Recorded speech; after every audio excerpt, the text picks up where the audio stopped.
Hello, welcome back to my cabin here that I built in northern Maine, and I thought I'd bring you along. Let's start. I inherited about 1.25 acres of just straight up forest, so I started to cut it down, starting with the smaller trees and then laying way for the bigger ones to fall down.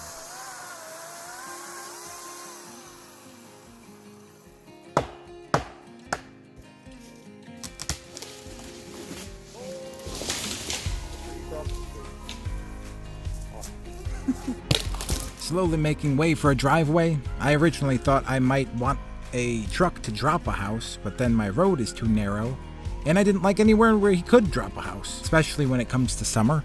I wanted to use the trees as cover. Look at all those trees up there. Just looking for a good spot to put it. Main goal for right now is to get a structure up before winter comes. Definitely fall. That's the end of September. We're going 14 by 14. The rock's kind of in the place of where that might happen. Rock steady. That song, definitely about rocks. I love this. I love when all the trees grow together. That's one of my favorite things. So I'm gonna try and keep this as much as I can. But we're really nice and close to a freaking sunspot. So, you know, maybe I can do some sort of solar situation over here. The adventure started, fellas. I've got 8 of these, and I've got 4 of these. I mean, this is just freaking gigantic. 6 by 6 beam here. My camera wasn't filming. You're not seeing this. The church bells are in Canada.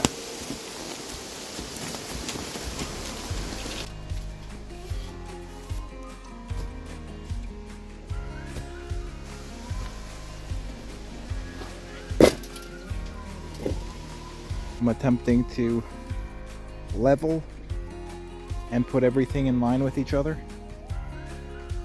I think I just leveled this guy in the wrong spot. He's right in front of a tree. That's wonderful. This is the right spot. That's human being mistake right there. Yeah, for our pads here, we're just using this pulverized rock. It's almost a sand. Good for drainage. I did my best to get these 3 in line. They're nice and in the ground.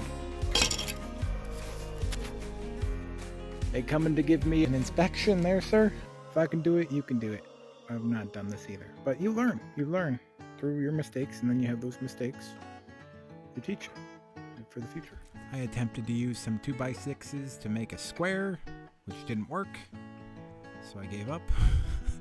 I learned that a pressure-treated post won't fit into a cinder block made for it because it swells, so I had to shave it down a little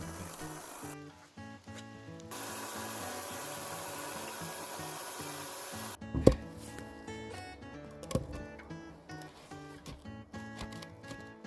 I did lose my square, so I've got a practically lose-proof square now. Go hunting with this thing. Maybe you can catch a deer right in his arteries or something. Yeah, give him one of those. All of the posts are now level with themselves and level with each other all the way around. Dimensional lumber is not 2 by 6. It is 1.5 by 5.5. This guy's gonna stay recessed into the board, take advantage of the structural ability of this post instead of just being nailed into the side of it. The nails are kind of the weak point. So by recessing it in place, you kind of actually get to use the post.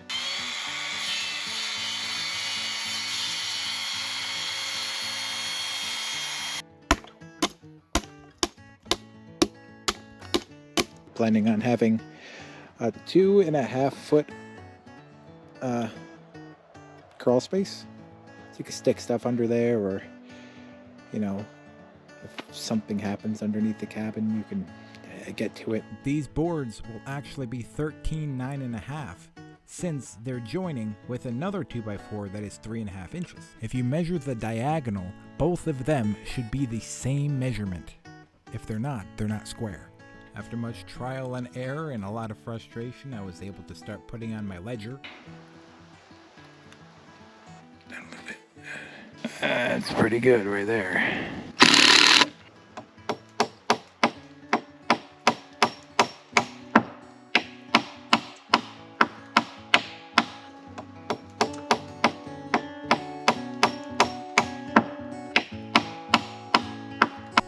putting the joists on the ledger. I have 2x6s that are 16 inches on center, and I'm making sure that all the crowns are facing in the same direction. You don't want a wavy subfloor. It fits so freaking good in there.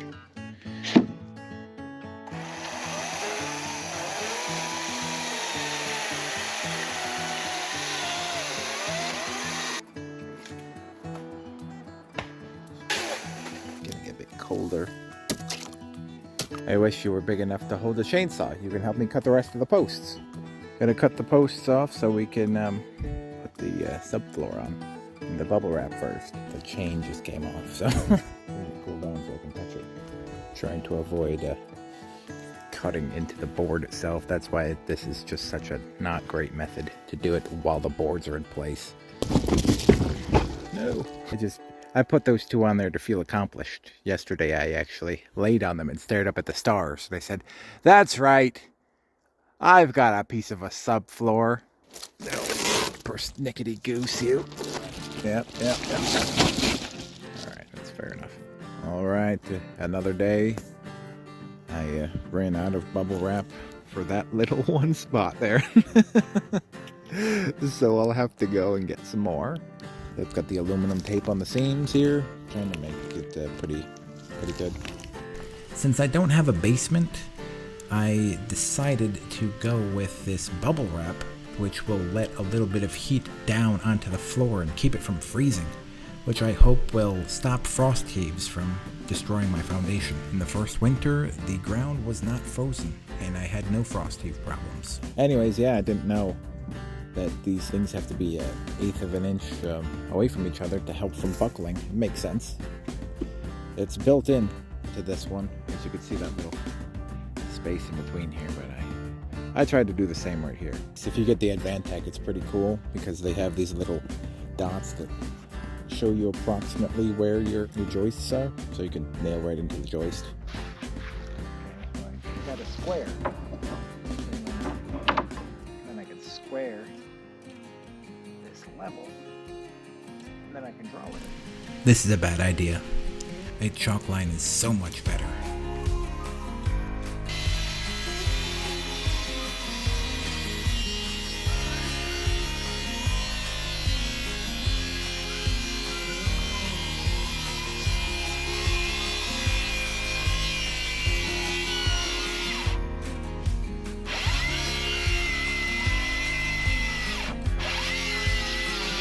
Let's just get through it.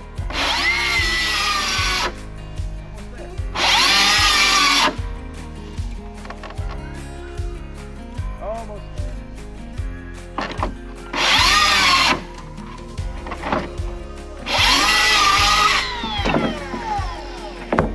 Oh, that is so not straight. Wow. I don't know exactly how to remedy that one. Seems like a $40 mistake there. That's how I cut a straight line right there. You like that? Oh gosh. I ended up just cutting them into pieces, and you could see there's like a little foot gap here that I was able to do. I'm not sure why I was so attracted to the idea of nail it in place and try and cut it there. But it was a terrible idea. I should have measured or freaking even drawn a line underneath.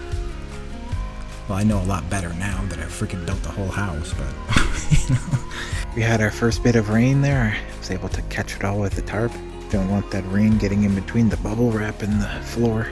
I have still continued to fail cutting straight lines, so I've got a bit of a cheat here that I took from the internet. If you want to cut a straight line on a longer surface that isn't narrow enough to put a square on, I have actually squared this 2x4 here in the spot where it has to go. My pride has shown you anything. Don't just try harder, because that's also not what it works.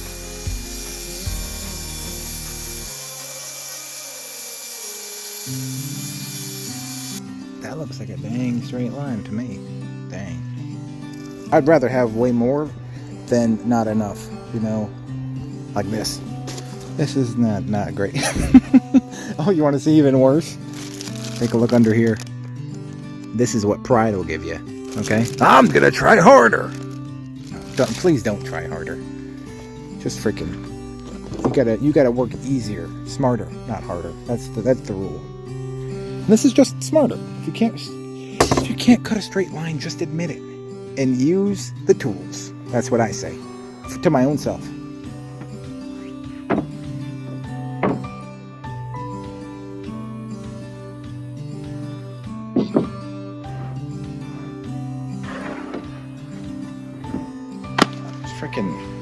I need a pencil. Well, we crown all of them, all of the boards, so it doesn't create a wave in the wall.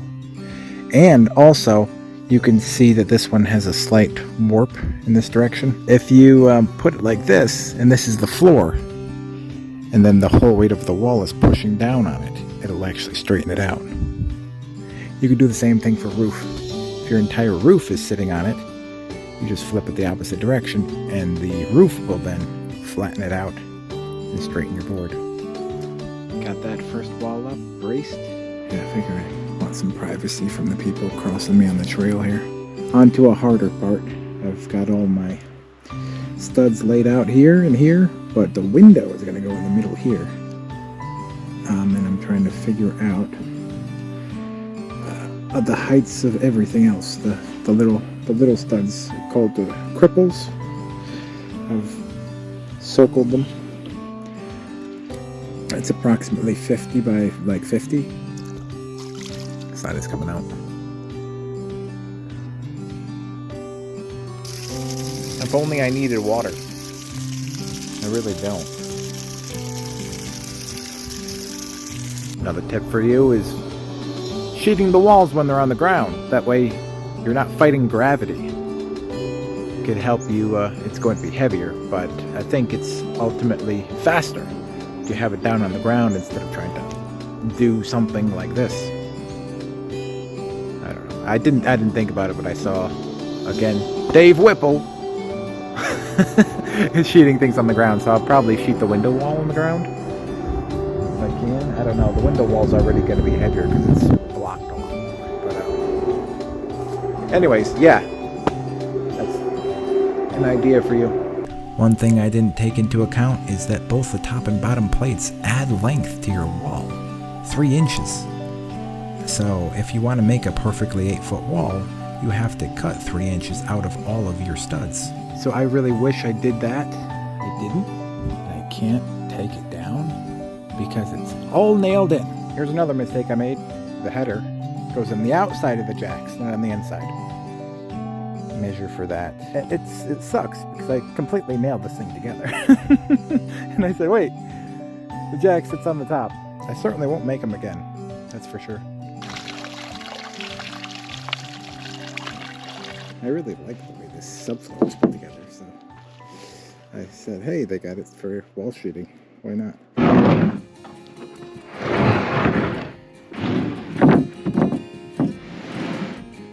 I had to make a cut. And I am pretty, suffice to say, it's pretty freaking straight.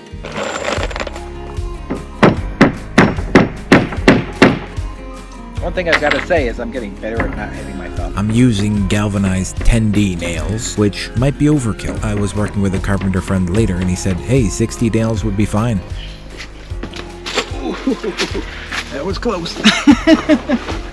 An apparatus to help me get that piece of wood up there, because I'm certainly not going to freaking slap it up there.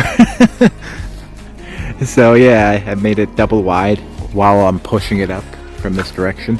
If it were to slide, it has a lot of room to slide. And we've also got protection against it falling in this direction and on me while I'm pushing the thing up. A friend of mine, Joey, helped me pick up this right wall that was every bit at 400 pounds and 12 feet tall. One thing I didn't do, and my walls are a little crooked, is to make sure that you put a level vertically and make sure that bubble lines up. And here, for the most part, stops the video. My GoPro corrupted most of the rest of the video, but I would like to continue the video with what pictures I do have and what things I can stitch together here. I started to put up the roofing boards. I have a 412 pitch roof. I can show you here what that sort of a thing looks like. And the bird's mounts that I had to create on both sides. Having some bird block in there. that I can stop the birds and other animals from coming in. Didn't really know any better. But these are 2x4s in the roof, and you might want to go bigger, 2x6, 2x8, just for the fact that you can put more insulation in there. I'll go up there and I can show you what the bird mouths look like. I did a scribing. You can literally just put the board up here and then draw how it's going to sit on here, and then cut that little piece out. You can also do it with the speed square. I'm not quite sure how, but if you could see that right there. And I slapped the Advantech on there. I put fire and ice on top of that, and then put the roof on. Before it snowed, actually not before it snowed, and then I said, screw this, I'm not shoveling the roof again.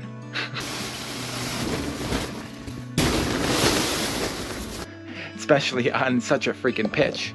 You don't want to shovel a roof up there. I don't know that I have a shovel here. It's beautiful out, I'm gonna say that much. I don't think it's going to melt. Our high for the week is 36. I don't know that that's enough.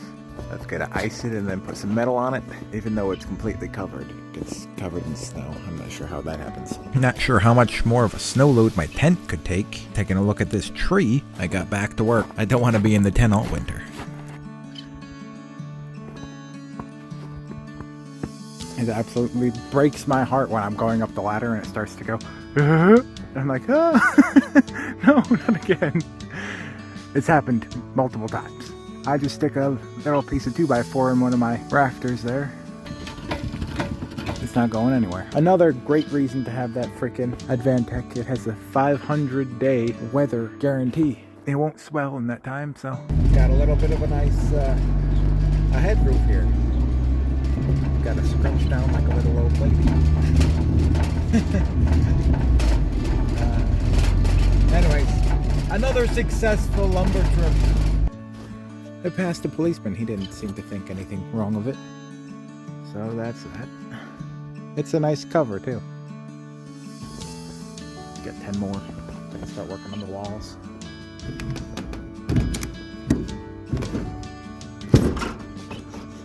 I'm glad it's not the wet stuff like they said it would be.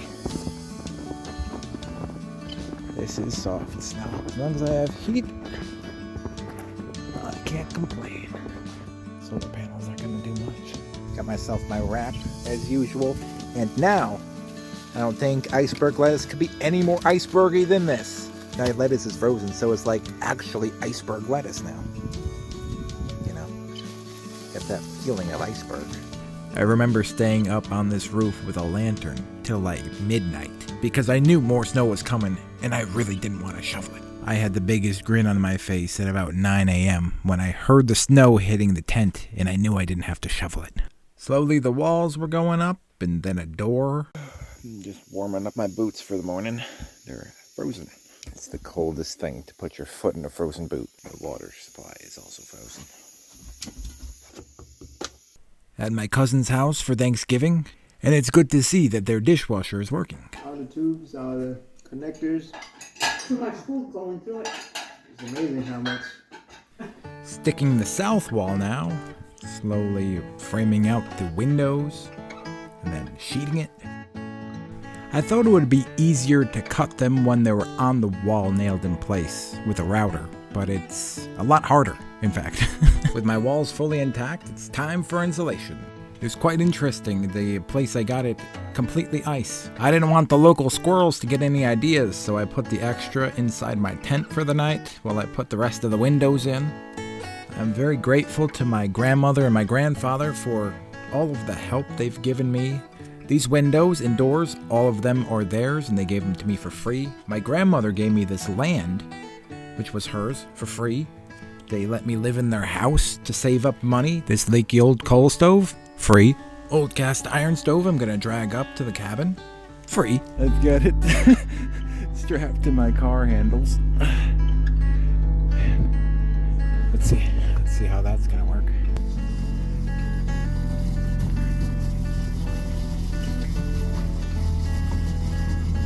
Looking good. Not too fast. I'm putting my level into this here guy. And then I drew the line over there, and then I know where the bottom of my stovepipe is. That's the idea there. We're going 3 inches from the bottom of the pipe, 3 inches from the top of the pipe. Everyone needs a good catch-all table. Just throw everything on it. It was the first week of December, and I finally got the walls all the way up enough to light a fire and sleep for the night. Time to make some coffee.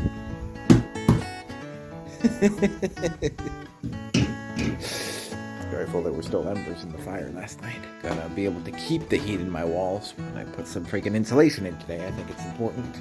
I spent something like $500, the rest of my savings, on a little bit of insulation, and wow, does it make a difference. There was a forecast for 1.5 feet of snow, so I took down the tent for the season, just to give you an idea of what you guys can do to build your own cabin without the need for rent. And here's the cabin all taped up with the zip tape. I have an idea to use cut in half logs as the siding when I get to it. But right now it's time for the spirit of Christmas, and boy do I love this town of Gardner when I go through down back to Connecticut from Maine. Such a beautiful, old-looking town. Nice to walk around in. Just a beautiful ride back down to Connecticut. As you can see, the snow has not fallen yet. Such a different world. We're a month early to get winter and a month late to get spring. It was great to spend some time with my grandmother. One of the last times I would get to spend time with her. I wanted to dedicate this video to her and to everything she's given me, my family, and the world. May her spirit shine through always in my videos that I would not be able to make without her. I love you, Grandma. And I love you all. And I hope you have a wonderful rest of your week.